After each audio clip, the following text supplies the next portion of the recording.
දාදී අපවගේම මහත් රෝගවැසියන් සූර්යයා එහෙම නැත්නම් අපි ගෞරවයෙන් හඳුනන ඉරදෙවියන් ඒක අපේ ජීවිතයෙන් ලැබී ඉතින් සිංහල අපි ඉරදෙවියන් වසරක් තිස්සේ මේ ශරාශියෙන්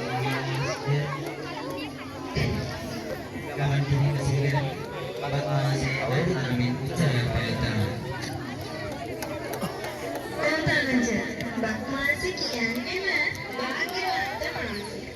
ගස්වැල් දඩදාලා පරබර වෙලා ගොවියෝ මහන්සි වෙලා අස්වැන්න ගොඩාරා ඒවා එකතු කරලා පුරාණ චාරිත්‍ර වාරි සම්පූර්ණය කරලා හැමෝගෙම ජාතික සමය ඇති කරමින් සිංහල රජපුරුවට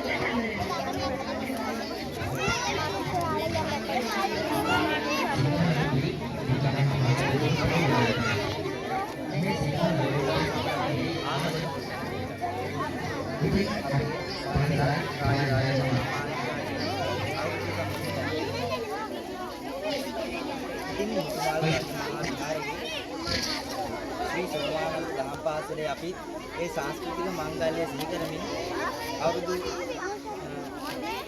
සමරන් නාමයේ සූදානම්. එනම් සුබානි අපි නිර්මල් තෝරේ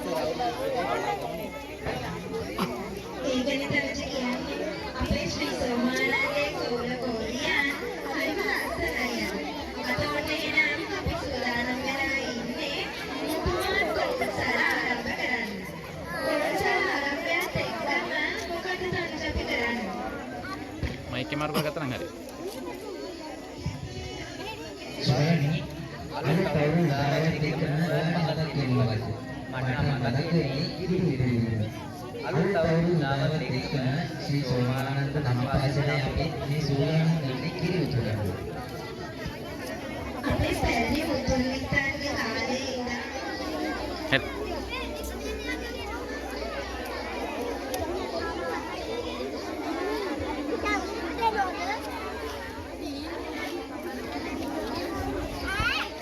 ඉඳන් උත්සවයක් ආරම්භ කරද්දී මුලින්ම කරන පොල්තෙල් පහන් සිලු ඒකාලෝක කිරීමට ඒ සඳහා මාගේ නුවන් සංජීව මහත්මයාට දෙහිමි ස්තුතිවන්ත වෙනවා.